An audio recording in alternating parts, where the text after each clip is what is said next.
Sir आज 15 अगस्त के मौके पर क्या कार्यक्रम हुआ यहाँ पर जिला चिकित्सालय में? सबसे पहले ध्वजारोहण हमने किया है।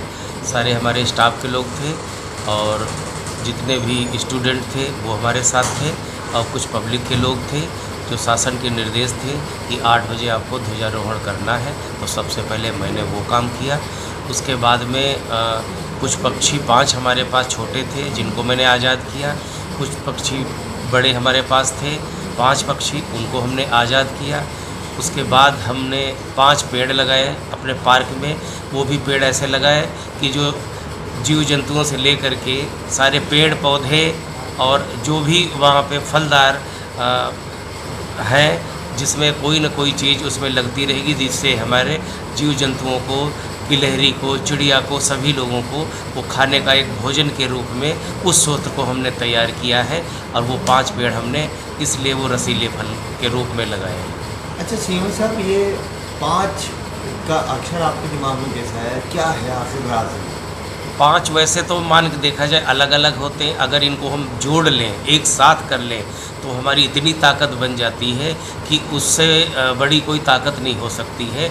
जैसे हम मुट्ठी को ही ले लें, उंगलियों को ही ले लें, और अगर हम इस तरीके से कर लें, ऐसे अलग अलग इन्हें कोई भी तोड़ मरोड़ सकता, कुछ भी कर ले, तो ये एक तरीके का एकता का प्रतीक है।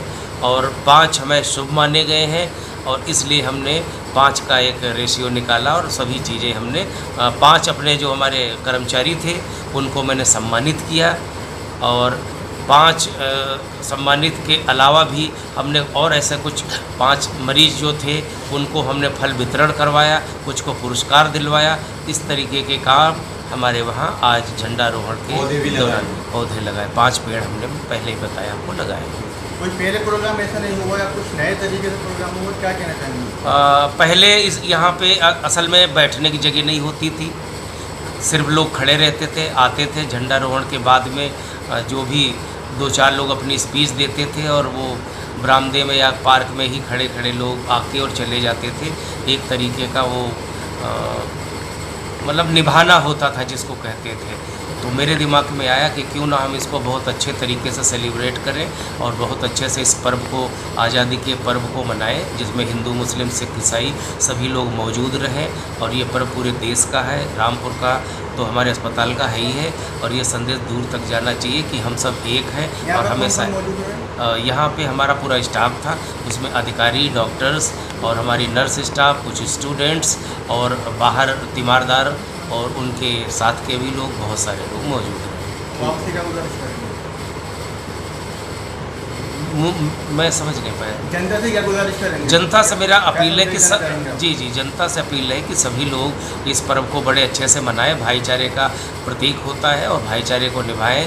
और जो हमारा ये 15 अगस्त है, एक आज़ादी का पर्व के साथ साथ एकता का भी पर्व है। और आज़ादी का मतलब चाहे हिंदू हो, चाहे मुस्लिम हो, चाहे सिख हो, सभी को मिल करके देश के लिए और इस राष्ट्र के लिए ही कार्य करना है। और जो भी जिसको कार्य सौंपा गया है, चाहे वो स्टाफ नर्स हो, चाहे वो डॉक्टर हो, चाहे वो चपरासी हो, चाहे वो किसी पद पे हो, उसे अगर वो फ़र्ज इतना निभा लेता है तो मैं समझता हूँ कि देश के लिए सबसे बहुत बड़ी बात है।